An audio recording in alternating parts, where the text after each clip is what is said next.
В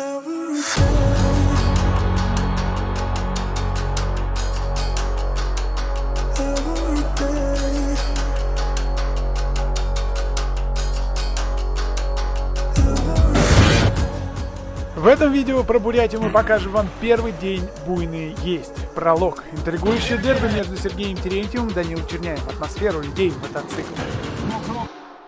Наконец-таки мы добрались до Бурятии. Ребята, сзади нас сейчас Байкал.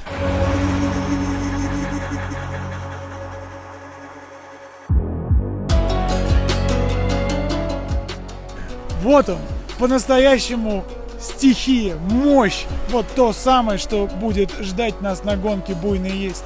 Ребята, сегодня мы приехали на Байкал, в Улан-Удэ, специально для того, чтобы показать вам, наверное, одну из самых зрелищных гонок этого сезона в России.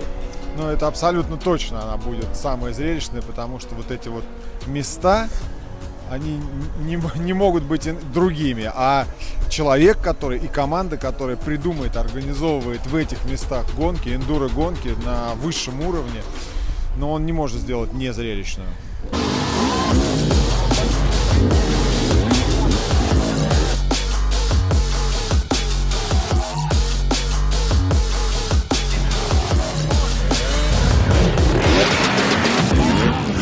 Будем показывать, рассказывать и, конечно же, пропитывать вас этой мощнейшей силой Байкала. Ребяточки, вы на канале Все в Эндуро, подбодрите нас лайком, ну а мы, пожалуй, Поехали снимать. начинаем! Дорога в этот удивительный край Бурятия сама по себе для некоторых участников стала испытанием и преодолением. Чтобы попасть, например, из Москвы в Улан-Удэ, некоторых участников пришлось провести в машине от 4 до 5 дней. Кто-то отправлял свои мотоциклы транспортной компании, это бы обходилось примерно 12 тысяч рублей, и прилетали потом впоследствии на самолете. Разница Улан-Удэ с Москвой по времени 5 часов, а лететь в этот прекрасный край 6. Но подобные, казалось бы, порой непреодолимые препятствия не остановили 22 региона России и 130 человек приехать на самую аутентичную гонку страны. Мы сейчас находимся на регистрации гонки «Буйные есть». Наконец-таки я рад вам об этом сообщить. Бурятия, Улан-Удэ. Вот прямо сейчас происходит регистрация участников. Приехал весь цвет нации с эндуро. Назови своего главного соперника после Маликова, естественно. После Малика? Если бы парни из Авантис предложили тебе поехать в Румынию на Авантисе, поехал бы? Ну, смотри, на каких условиях. Это интересный опыт, конечно, но просто если бы мне оплатили гонку, я бы не поехал. Ну, то есть это должна быть зарплата еще там. А сколько? Ну, я должен был вернуться, у меня, чтобы там, ну, 500 000 хотя бы осталось. Черняев или Терентьев? Ну, да, не, пока нет шансов тягаться с Серегой, пока не его воля. Черняев или Терентьев? Черняев или Терентьев, ну. На камнях-то Терентьев, наверное. Терентьев. Я за Черняева. Терентьев. Терентьев? Да. Скорее всего, да, Терентьев. Терентьев. Самый Не, я непретендент. думаю, Терентьев. Отец. Да. Дела у нас. За тебя мало голосуют. У меня вопрос к тебе. Черняев или Терентьев? Можно выбрать только одного. Не определился пока? Я задание большего, наверное, видео больше видел. Все-таки Терентьев или Черняев? Терентьев все-таки? Да, друзья, мы с вами не бальными танцами занимаемся и должны понимать, что, садясь вот на этот мотоцикл, мы четко должны себе представлять, что это довольно опасная игрушка. И, ну, давайте так, окей, увлечение. Так вот, приезжая на всякие интересные гонки, мы встречаем огромное количество людей, которые даже не имеют базовых навыков управления подобной техники. Потому что в России, к сожалению, нету методики управления хард-эндуро мотоциклом. А в первый год, когда ты только начинаешь ездить, он, как правило, самый опасный, потому что у тебя вроде как начало все получаться, но вот базовых навыков управления ты не понимаешь и не сознаешь. Не понимаешь, насколько ты правильно сидишь, правильно ли ты стоишь, как правильно заезжать, что нужно в этот момент делать, куда перевести вес тела, что такое баланс. Вот это все, ребяточки, мы будем с вами изучать с 23 по 27 сентября, где мы сконцентрировали лучших райдеров в России, в лучшем месте в России, это в Крыму. Привет, я Гунцевич Артем. Я расскажу много новых техник прохождения треков, гор. Будет веселая компания и туса. Да, парни, приглашаем вас в наш эндуро-тур в Крым. У вас есть последний шанс, потому что с 23 по 27 сентября оно уже очень близко. Позвонить по телефону, который я оставляю внизу, для того, чтобы вместе с нами прокатиться в этот эндуро-тур, где вы точно, абсолютно научитесь управлению мотоцикла. Неважно, какой у вас уровень. У нас будет для этого 3 группы. Первая — это совсем новички, те, кто только начинает кататься. Вторая — это те, кто уже более-менее едет. А третья — это ракеты, которые хотят чего-то больше, открыть для себя какие-то дополнительные возможности. Ждем вас, у нас осталось одно место. Буквально успеете сесть на последний поезд. Ребяточки, спасибо большое, что смотрите. Буйные есть.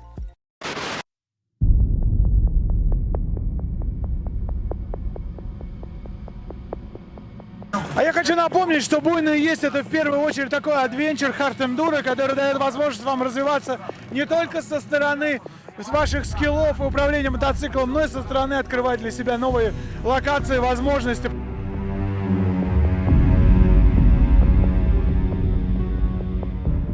Огромное количество очень интересных регионов и локаций. Вот сейчас они приехали в Бурятию, Улан-Удэ. Идея создать здесь гонку летала давным-давно, но вот наконец-таки она реализовалась, и это прекрасно.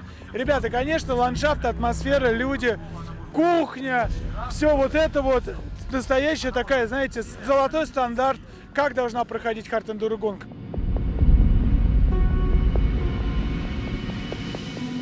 Мы в этом году были в Румынии, и, знаете, такой теплоты, душевности и атмосферы, конечно, мы там не встречали.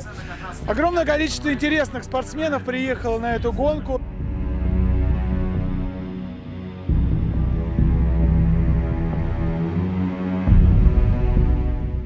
Урал, Сибирь, Центральный регион, Сахалин, Владивосток, все здесь для того, чтобы помериться силами.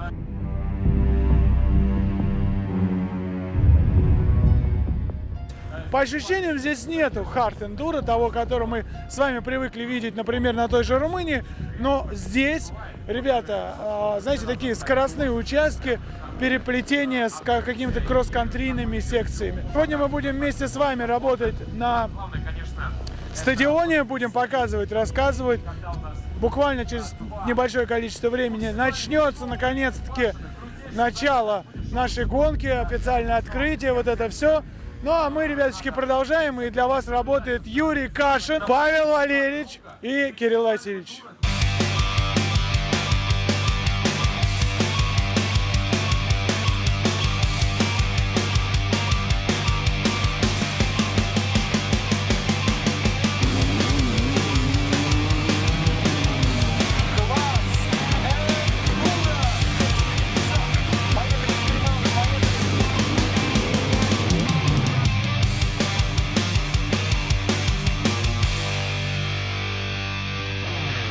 Смотрите, как едет, а?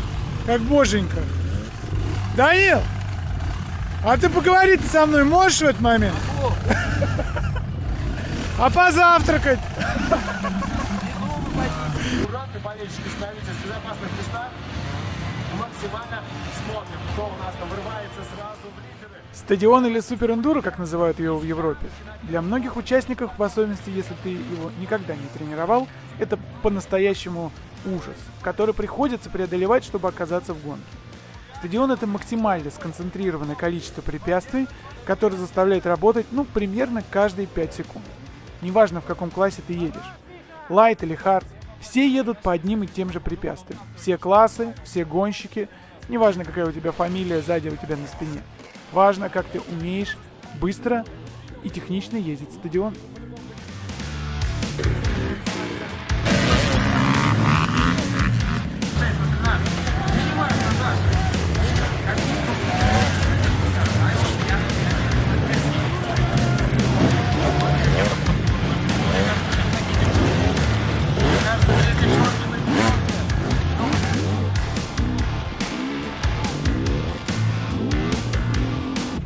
Эндуро Горький здесь. Привет, привет. Подпирал, можно сказать, Терентьева, подпирал. Мы, собственно, все это видели, зафиксировали на видеокамеры и не ожидали. Слушай, ну ты же понимаешь, что это вообще такая серьезная заявка. Можно сказать... Целовать? Год работы. Шикарнейшая мотошкола. Человек, который пришел Те спортсмены, которые тренируются на стадионе, как правило, на треке показывают более высокий результат по статистике. Потому что элементы, которые встречаются на стадионе, порой довольно трудно встретить на естественном рельефе, ну, по крайней мере, в такой концентрации. И если спортсмен их там все-таки встречает, то для него они уже не составляют труда и страха. А еще стадион очень сильно прокачивает ваше физическое состояние, потому что через 10 минут езды по стадиону спортсмены забиваются абсолютно все мышцы. И, как правило, под конец спортсмен просто доползает до финиша. Из русскоговорящих спортсменов, которых хочется отметить, которые постоянно тренируются на стадионе и достигли высоких результатов, это Давид Леонов. К сожалению, в данный момент выступал на гонке в Польше и поэтому не смог приехать.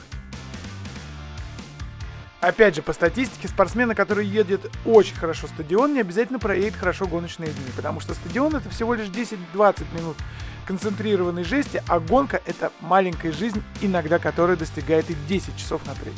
Стадион — это всегда красивый, праздничный, некое шоу, а вот гонка — это уже выживание.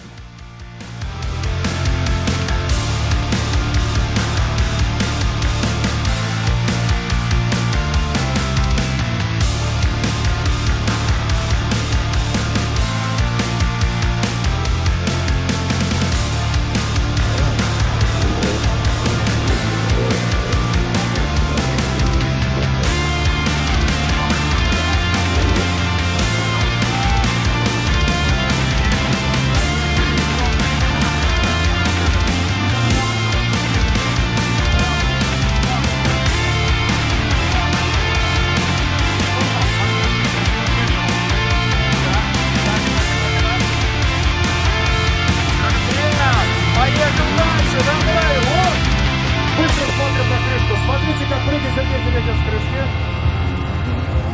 Сделай красиво, Сережа, опа, до кадра. Отлично.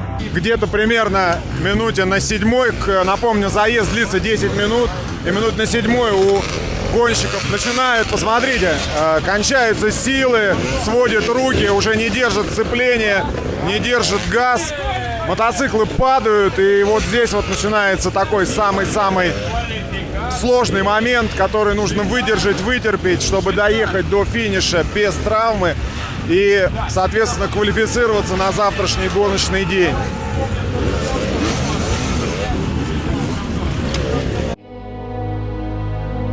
Бурятия, друзья, это удивительный край со своей культурой, традициями и атмосферой, в котором бы навряд ли бы попали, если бы не гонка буйная есть.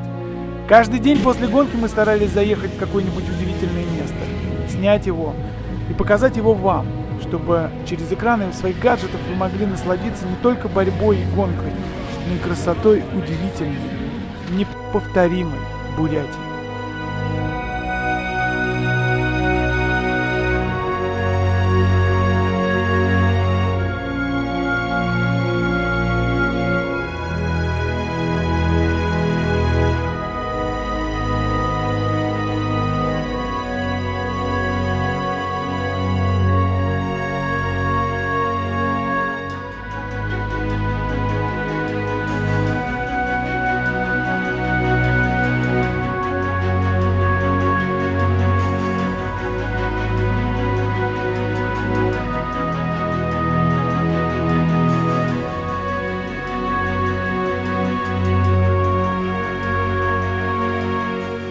Завершились квалификационные заезды в классе Adventure и Extreme.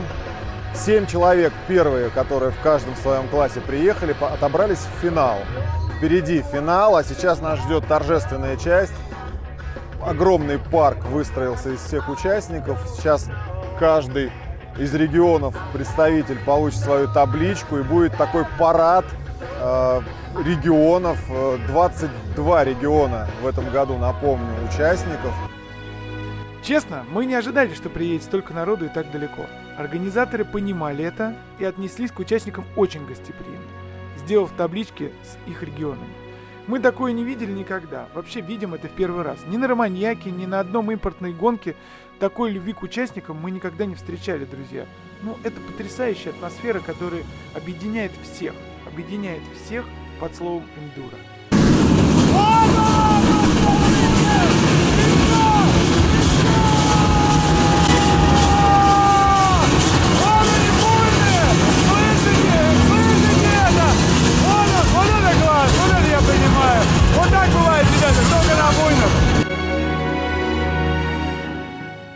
паддоке гонки «Буйные есть» не было статусов. Абсолютно все участники, будь то Черняев или Терентьев, да или новичок, который вчера купил свой первый мотоцикл, все на время этой гонки стали самыми близкими друзьями. Можно было попросить любого о любом. Тебя накормят, напоят, да и мод починят.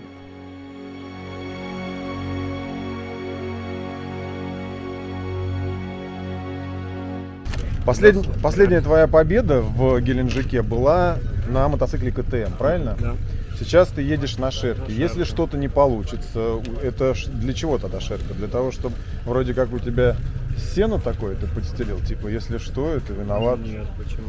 Тогда почему выбор за шеркой? Ну, это командное решение.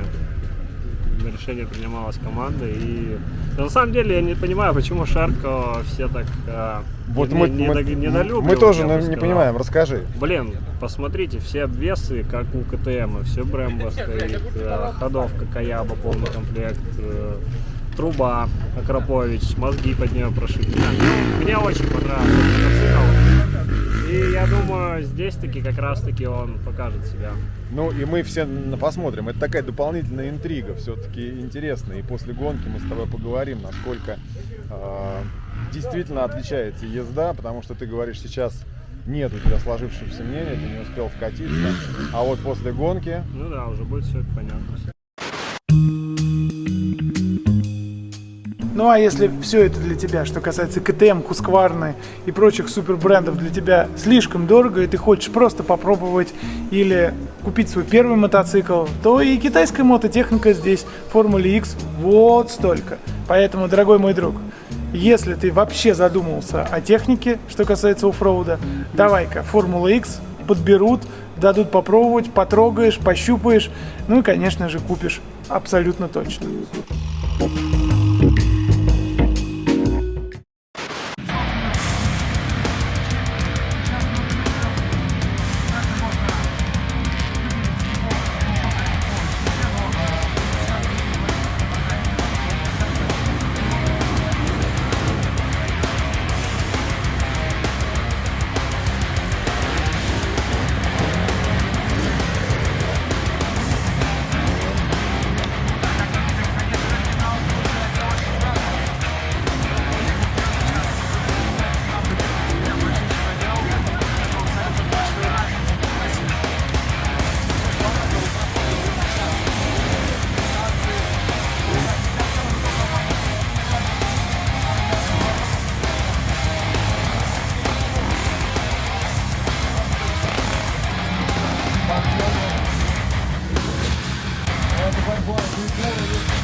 Вот Ольга только что проехала квалификацию.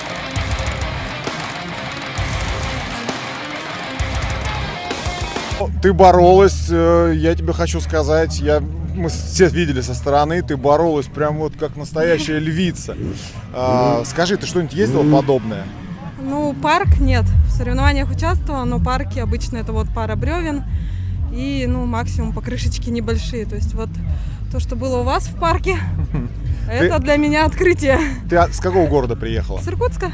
У вас нету там эндуропарка и тренироваться негде, да? Есть, но препятствия совсем не такие. Ну и я обычно их так стороной объезжала, думаю, нет, рано, не надо.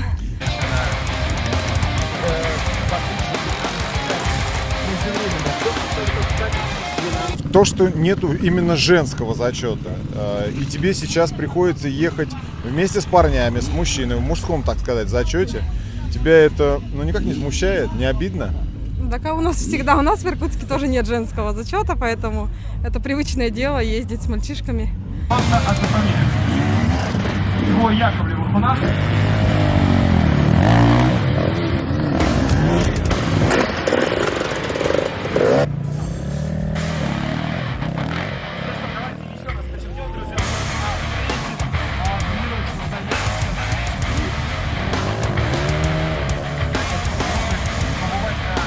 Привет! Привет, подожди, сейчас красиво.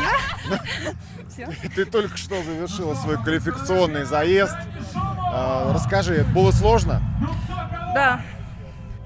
Ну, давай, да, побольше. Не супер прям сложно, но сложно. Слушай, ну, мы следили все за тобой. Ты ехала очень бодро. Откуда у тебя такая подготовка? Ты тренируешься вот подобные стадионы, эндуро-стадионы? Да, у нас в Красноярске есть тренер. Он, кстати, тоже сейчас выступает в экспертах, Старостин Александр. И каждую неделю по 1-2 раза мы с ним занимаемся с самого начала сезона.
К сожалению, ситуация как бы вот может быть и вот такая, ребятчики, на гонке. Посмотрите.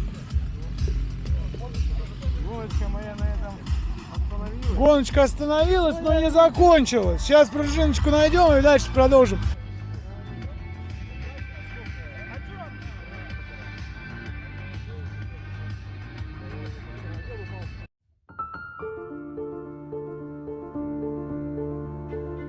Ты был в Бурятии раньше? Нет.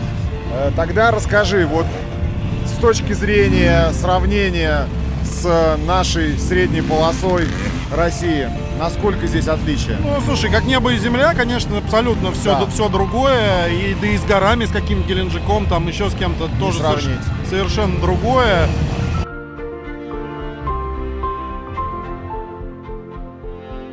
Чем-то местами напоминает какой-нибудь север, Кольский, вот такие какие-то, вот у меня чуть-чуть есть какие-то ассоциации, но свое, полностью свое, явно аутентичная история.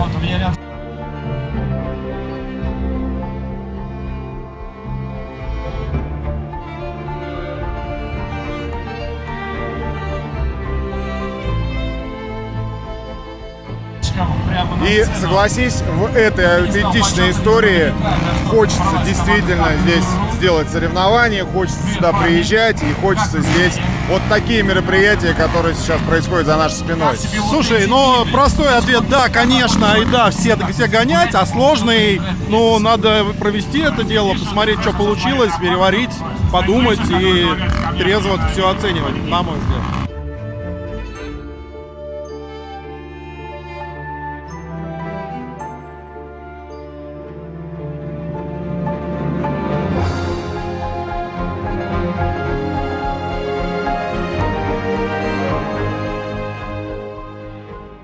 Есть сложившееся мнение, что 4Т это мотокросс, 2Т это эндуро. Здесь это вот мы называем с тобой этот стадион, это эндуро-кросс, поэтому, наверное, здесь ближе 4Т. Завтра вы уедете в горы. Ну и там будет плюс-минус кантри-кросс. Ну, То есть серьезно. опять 4Т. Я думаю, что да. Хорошо, посмотрим, поговорим с тобой на финише, насколько это было легче на 4Т. Хорошо? Хорошо. Спасибо. Вот они и встретились, Терентьев и Черняев. Я напоминаю, они уже встречались до Бурятии в Геленджике, и тогда Терентьев победил. Что будет в этот раз? Давайте вместе с вами посмотрим. Напомню, Терентьев в синей форме на шерке, Черняев на красной. Смотрите, кто смотрит сейчас на камня. Вот про что мы говорили.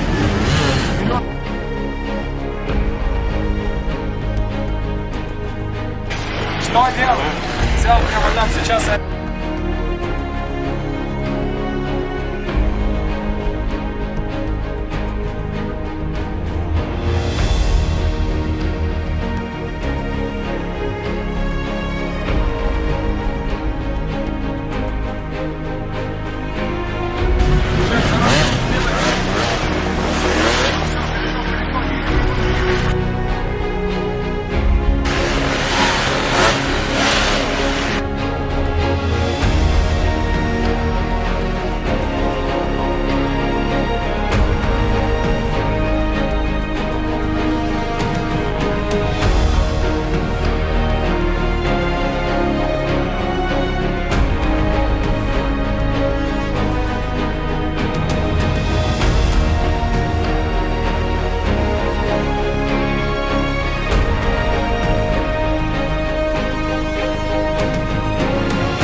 ушел с дистанции в итоге.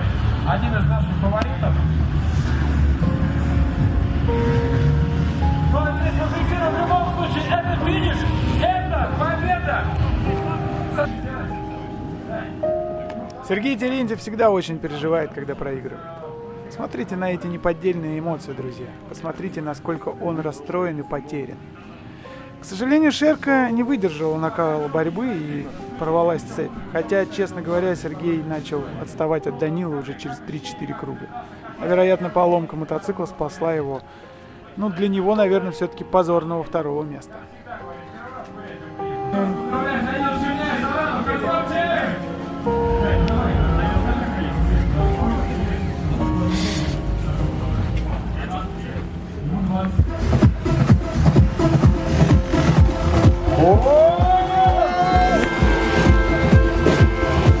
Константин Пилыгин, Владивосток! Поздравляю! Что поставить в коридор для проезда победителя у нас? Илья, поздравляем! Илья Маликов, Москва, команда Hard Enduro. Саратова появляется на этой сцене.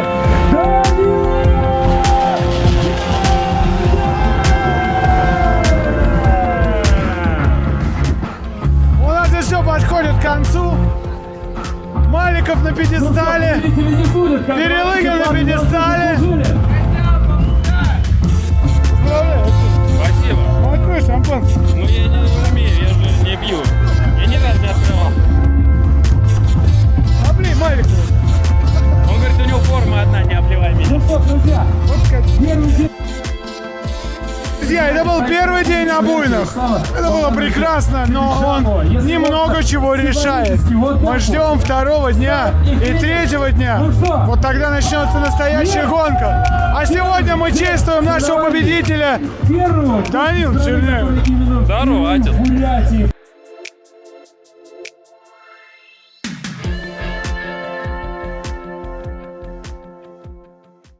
Доброе утро, спортсмены. Сейчас начинается первый гоночный день и 2-й день гонки.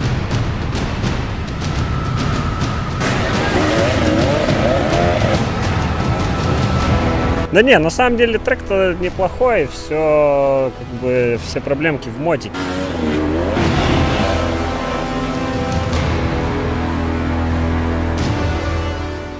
Это не Серегин день. Да? Он опять?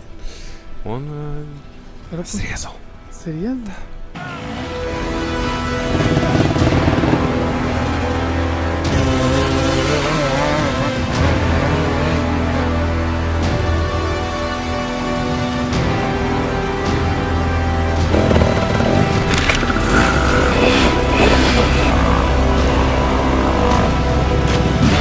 Смотрите, где у них инструменты лежат, видите?